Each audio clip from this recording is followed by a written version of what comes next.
Dear students, आज हम national means cum merit scholarship, जिसको कि NMMS भी कहा जाता है, इसके तहत उत्तराखंड राज्य में दो योजनाएं चलती हैं। एक तो NMMS राष्ट्रीय साधन सहयोगिता छात्रवृत्ति और दूसरी डॉक्टर शिवानंद नौटियाल छात्रवृत्ति व राज्य योग्यता श्रीदेव सुमन छात्रवृत्ति चलती है।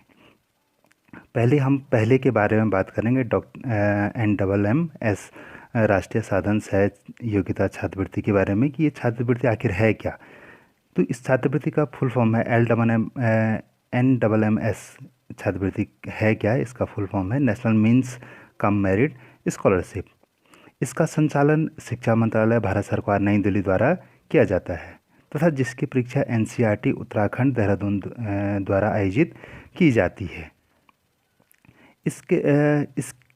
इसमें कितनी छात्रवृत्तियाँ होगी, इसके बारे में हम बात करेंगे। NMMS के तहत राष्ट्रीय स्तर पर 1 लाख छात्रवृत्तियाँ प्रदान की जाती है, जिसमें उत्तराखंड राज्य का जो हिस्सा है या उत्तराखंड राज्य के लिए जो छात्रवृत्तियाँ दी गई हैं 1048 छात्रवृत्तियाँ हैं, जिसमें चयनित जो अभ्यर्थी चयनित होंगे उनके लिए 9 से 12 तक प्रति माह 1000 रुपये की दर से भुगतान किया जाता है और ये वार्षिक किस्तों में किया जाता है, यानी इकट्ठे 12,000 रुपये इकट्ठे ही आपके जो खाते हैं ऑनलाइन के माध्यम से उसको आपके खाते में ट्रांसफ़र किया जाता है। अब चयन हेतु अहर्ताएँ कौन कौन छात्र इसको भर सकते हैं, तो इसके लिए पहले अर्हता है कि आवेदक उत्तराखंड राज्य में संचालित राजकीय स्थानीय निकास या राजकीय सहायता प्राप्त विद्यालयों, इसमें केंद्रीय और आवासीय विद्यालयों को छोड़कर की कक्षा 8 के संस्थागत छात्रा के रूप में अध्ययनरत हों, वही छात्र इसको भर पाएंगे। नंबर 2 कि कक्षा 7 की वार्षिक परीक्षा में कम से कम न्यूनतम 55% अंक और जो आरक्षित वर्ग हैं उनके लिए 50% अंकों के साथ उसने उत्तीर्ण की होगी।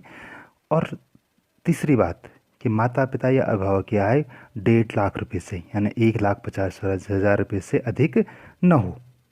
ये तो हुई नेशनल मेरिट मीन्स कम या NMMS की छात्रवृत्ति। दूसरी छात्रवृत्ति देख लेते हैं, जो ये राज्य सरकार की छात्रवृत्ति है। इसमें डॉक्टर शिवानंद नौटियाल छात्रवृत्ति व राज्य योग्यता श्रीदेव सुमन छात्रवृत्ति के बारे में बताया गया है कि आखिर ये छात्रवृत्तियाँ हैं क्या, ये NMMS से अलग कैसे हैं। तो डॉक्टर शिवानंद नौटियाल छात्रवृत्ति व राज्य योग्यता श्रीदेव सुमन छात्रवृत्ति का संचालन विद्यालय शिक्षा विभाग उत्तराखंड सरकार द्वारा किया जाता है। डॉक्टर शिवानंद नौटियाल छात्रवृत्ति के तहत 100 छात्रवृत्तियाँ मिलती हैं। इसमें 50 गढ़वाल मंडल के लिए और 50 कुमाऊं मंडल के लिए मिलती हैं। और जो दूसरी है राज्य योग्यता श्रीदेव सुमन छात्रवृत्ति के तहत 475 छात्रवृत्तियाँ प्रत्येक विकास खंड हेतु 5 छात्रवृत्तियाँ प्रदान की जाती हैं। छात्रवृत्ति में धनराशि क्या है। डॉक्टर शिवानंद नौटियाल छात्रवृत्ति के तहत चयनित छात्र छात्रा को 9 से 12 तक के लिए प्रति माह 1,500 रुपये तथा श्रीदेव सुमन छात्रवृत्ति के लिए प्रत्येक छात्र को पर माह 1,000 रुपये छात्रवृत्ति का भुगतान ऑनलाइन माध्यम से उनके खातों में किया जाता है। अब इसकी अहर्ताएँ क्या हैं।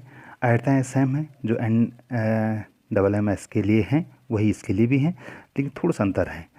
इसमें आवेदक राजकीय स्नातक स्थानीय निकाय और राजकीय सहायता प्राप्त विद्यालयों केंद्रीय व एवं आवासीय विद्यालयों को छोड़कर कक्षा 8 का संस्थागत का छात्र छात्रा के रूप में अध्ययनरत हो। पहला तो ये है। दूसरा, इसमें थोड़े से मेरिट कम है। कक्षा 7 की वार्षिक परीक्षा में 50% और आरक्षित वर्ग के लिए 40% के साथ उसने उत्तीर्ण की गई हो। माता पिता तथा अभिभावक की वार्षिक आय का कोई भी प्रतिबंध नहीं है, जैसे उसमें है कि मैक्सिमम 1.5 लाख रुपये तक ही होनी चाहिए, तो इसमें ऐसा कोई प्रतिबंध नहीं है। अब सिलेबस क्या है इसका। अब इसमें कौन कौन सा जब आप फॉर्म भरेंगे और उसके बाद जो परीक्षाएँ होंगी तो उसमें क्या क्या आएगा। तो NMMS और जो डॉक्टर शिवानंद नौटियाल छात्रवृत्ति और राष्ट्रीय योग्यता ये सब इकट्ठे एक ही दिन हो जाती है। आपको ऑप्शन देने होते हैं जब फॉर्म भरते हैं। तो इनकी जो संयुक्त परीक्षा है ये संयुक्त लिखित परीक्षा आयोजित की जाती है, जो कि SCERT उत्तराखंड सरकार द्वारा, उत्तराखंड शिक्षा विभाग देहरादून द्वारा की जाती है। इसमें 2 पेपर होते हैं, 2-2 घंटे के पेपर होते हैं और 100-100 मार्क के होते हैं। पहला जो पेपर होगा मैट का होगा, मानसिक योग्यता परीक्षा। इसके तहत analogy, numerical series, classification, pattern, perceptions और हिडन फिगर आएंगे। इसके तहत 100 मार्क्स का आएगा।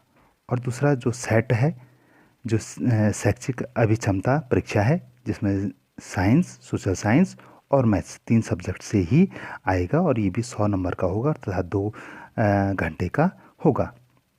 कौन बच्चे इनमें निकल पाएंगे? ये सारे जो भी प्रश्न होंगे वो बहुविकल्पीय वस्तुनिष्ठ होंगे, यानी MCQs के तहत होंगे और आपको ये सारे OMR पत्रक में भरने होंगे। इनका जो स्तर होगा क्लास कक्षा 8 के स्तर का होगा। मानसिक योग्यता परीक्षा यानी मैट और सेट में सामान्य वर्ग के लिए कम से कम 40% अंक और आरक्षित वर्ग के लिए 32% अंक यानी 32% मार्क्स उनको प्राप्त करने, अलग अलग प्राप्त करने होंगे। ये आवश्यक है, ये मतलब ये क्वालिफाई मार्क्स हैं। इसके बाद इन बच्चों की सामूहिक रूप से एक मेरिट लिस्ट तैयार की जाती है, प्रवीणता सूची या मेरिट लिस्ट तैयार की जाती है और उसके आधार पे जो टॉप के बच्चे हैं वो निकल जाते हैं। Thank you.